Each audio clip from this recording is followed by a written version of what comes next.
If you have pain on the inside of your shin that wraps behind your ankle and goes down into your foot, you're in the right place because the exercises in this video can help to eliminate it. My name is Dr. Jared, and in most instances, pain in this area comes from a condition known as posterior tibialis tendonitis. Now, what in the world does that mean? On the inside part of your calf, you have a muscle called your posterior tibialis. The tendon to that muscle wraps down behind your ankle and inserts into your foot. This muscle is crucial in controlling how our foot moves during weight-bearing activities, especially walking and running. Pain in this area is usually the result of an overuse injury. Either we walk a lot more or we increase mileage running significantly. It's an overuse injury that results in an irritated tendon or tendonitis in that area. Now, luckily, the right exercises can help to fix this completely, and that's exactly what I want to share with you in this video. Hope it helps. The first thing I always like to start with is a massage to the affected muscle and tendon. This is a great way to stimulate healing and decrease pain.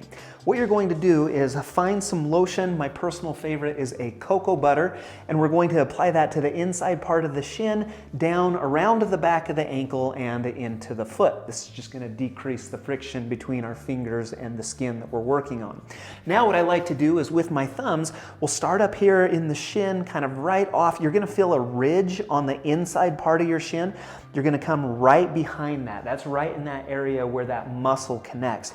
And that's the area that we're going to work to loosen up. We're going to spend some time up here in the calf, but then we're also going to trace that tendon all the way down around the back side of the ankle and then into the inside part of the foot, into the inside part of the arch. We want to make sure that we hit all the way up and all the way down. This might be a little tender at first as you get started with it, but hopefully what you find is that as you continue to go after 30 to 60 seconds, it starts to loosen up and become a little more tolerable. And typically on massage, I usually will go for about 2 or 3 minutes. Now, if your pain threshold allows for it, I also like to show people that you can do this with a butter knife. And so flip it around. We're going to use the handle of the knife, definitely not the blade of the knife. But what you can do with that handle is actually get in here and kind of contact those surfaces with a little bit more pressure, with a little bit more intensity. But I would go over the same areas. I would go all the way up into the back of the shin, around towards the back part of the calf, and then we can kind of flip it around, use the little round point to get in there and contact that tendon directly around the back part of the ankle and down into the foot. That one, like I said, it's a little bit more aggressive, but it's also a little bit better at stimulating and promoting healing. But anyways, about 3 to 5 minutes is a good amount to shoot for with that massage.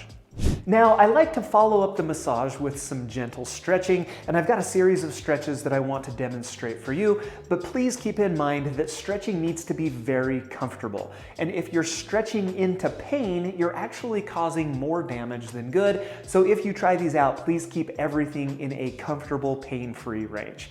And so the stretches that I like, we're going to do a couple of different calf stretches here against the wall, but I want to bias them to the inside part of my calf to most effectively stretch out that posterior tibialis area. So this is how we do it. What you're going to do is to stand in this lunge position with the affected leg back behind you. Hands are right here against the wall. Now for a normal calf stretch, I'm just going to lunge straight into the wall till I get a stretch in my calf.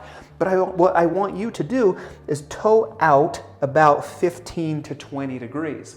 And now if we get into that same position, and so I'm going to lunge towards the wall, I'm going to keep my hips straight, my hips are going to go straight towards the wall.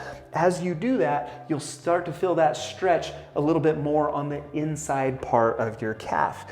And typically what I do with this is I'll hold that one for 20 seconds 3 times. With your leg straight, you're going to stretch what we call the gastrocnemius muscle, one of the muscles in your calf.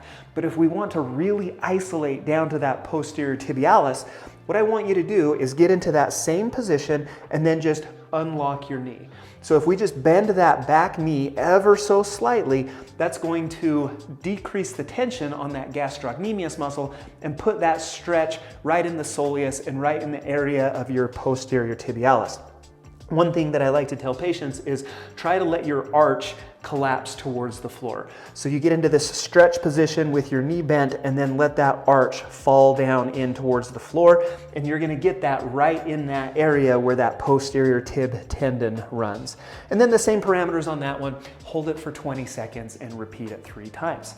The other stretch that I like is right up here on a stair. What I want you to do is stand with your affected leg hanging off the edge of the stair. So the ball of my foot is on the stair, but the calf is off. Now in this position, I can bend my leg until I just get a good stretch right up here through the calf. And if you like that, that's again 3 times, 20 seconds is a good number to shoot for. But if we want to bias it on that muscle specifically, do the same thing. Toe out about 20 degrees and then just unlock that knee slightly. And then as you fall down, or as you let that ankle fall down below the level of your toes, that's going to be just a really good stretch right to that inside part of the shin, down even kind of through the inside part of that ankle. Hold that in a comfortable position for 20 seconds and then repeat it 3 times. Hey, have you tried the exercises in this video so far? And how is your ankle feeling? I hope that you're seeing an improvement. I would love to hear from you. Go ahead and comment your experience down below. Also, if they have helped you out, hit the thumbs up button down below. That just tells YouTube to show this to more people with this problem so that we can help them out as well. Okay, last thing that we need to do are some strengthening exercises. Again, if this is an overuse issue because that area is weak, it makes sense that we need to do some specific exercises to strengthen it and improve its function. Here are the 3 exercises that I like for that. The first thing we're going to do is some banded adduction or resisted adduction. Now for this exercise, you do need some kind of band, some kind of resistance. If you don't have any or have access to any, I've got my set linked in the description down below. You might check those out. What I want you to do is loop that around the inside of your foot like this, and then I want you to pull away from it just so that there's a little bit of some resistance, pulling your foot out and to the side. From here, I want you to keep your knee nice and steady. We're not working the hip with this. Let that pull at your ankle and then use your ankle to pull the inside of your foot over towards the midline or over towards your other foot. Hold 1, 2, and then slowly return right back out to that starting position. Basically, we want to take it from a position of up and away to down and in. That's the motion that that posterior tibialis controls. If you go through that motion, we know that we are working that muscle specifically. And typically on this, I'd recommend we start with 10 to 15 reps. You can work your way up into 15 to 20 reps, repeated 3 times. After that, another great way to actually improve the strength and the stability in your ankle is to work on your balance. And so pay close attention. This one's really difficult to master. You're gonna stand on the affected leg. And even just standing here, you can kind of feel those muscles firing around your ankle to maintain standing in this position. And what I want you to do is try to do this 60 seconds a couple of times. Now, if that's too easy and the result isn't too much more pain, what we can do is make that a little harder with some dynamic reaches. And so now what I want you to do is stand on that leg again, but this time I want you to reach forward as far as you can with your hands and then backwards as far as you can with your hands. And as you go through this motion, you'll feel those muscles in your ankle working a lot harder to stabilize you throughout that. After 10 reaches in each direction, try this one. I want you to point your hips 45 degrees to one way and then 45 degrees to the other way. On this one, please keep your knee forward. I don't want to torque your knee as we're doing these rotations, but that rotation comes right here at your hip. And what you'll feel with that is, again, those muscles inside your foot, inside your ankle and down in your shin, going crazy to stabilize and support throughout these dynamic motions. And what I would recommend there is about 10 reaches forward and back, about 10 rotations side to side, and then you can repeat that a couple of times. And then finally, the last exercise that I love for this is going to be a variation on a heel raise. And so standing and just raising your heels up off of the ground. But what I want you to do is actually squeeze a tennis ball between your ankles while you're doing this. And you can see that as I do that, if I pinch that tennis ball and come up into a heel raise, I'm actually pushing into this adduction motion to kick on that posterior tibialis a little bit more. And on that, typically what I'll recommend here is 10 to 15, 10 to 20 repetitions on it. But what I want you to do is progress as tolerated to standing on a stair.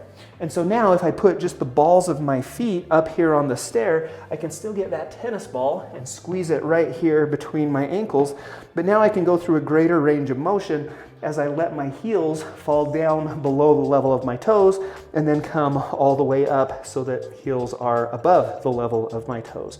And on that, again, with that ball between your feet, you're really going to feel those muscles working to stabilize and control throughout that motion.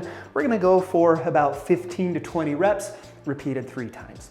I hope these help your ankle to feel amazing, and thank you so much for watching.